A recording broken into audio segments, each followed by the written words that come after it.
Plusieurs causes d'AVC peuvent être évitées. Aujourd'hui, je voudrais parler particulièrement d'un ensemble de facteurs qui, lorsqu'ils sont ensemble, ils sont réunis, ils peuvent favoriser un AVC chez une femme.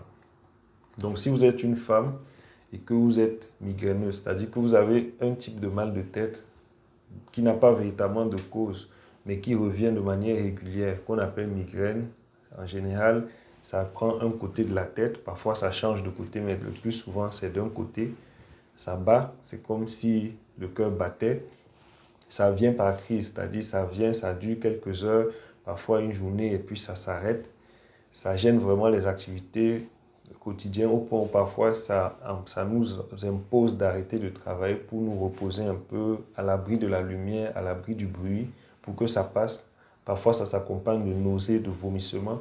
Donc, parfois, c'est précédé même de troubles visuels ou des sensations désagréables et tout ça. Si vous avez ce type de mal de tête, il faut déjà être pris en charge. Mais si vous avez déjà ce type de mal de tête et qu'en plus de ça, vous prenez quelque chose pour ne pas tomber enceinte, particulièrement les pilules qu'on appelle contraceptifs oraux, et qu'en plus de ça, vous fumez, donc vous prenez du tabac, vous avez un risque élevé de faire un AVC.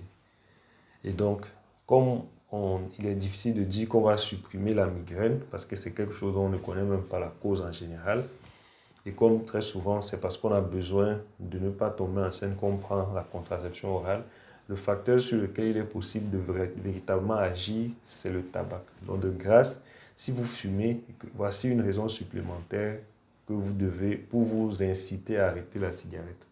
Donc je sais que ce n'est pas facile, parfois on veut arrêter, on ne sait pas trop comment s'y prendre.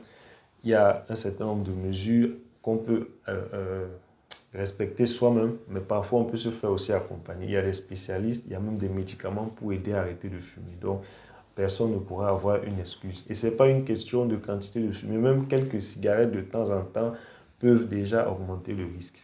Donc voilà, cette vidéo peut aider. N'hésitons pas, partageons-la vraiment pour nous-mêmes, si nous sommes une femme, pour nos sœurs, nos mamans, nos filles, nos femmes, nos chéris. Et ça peut vraiment aider.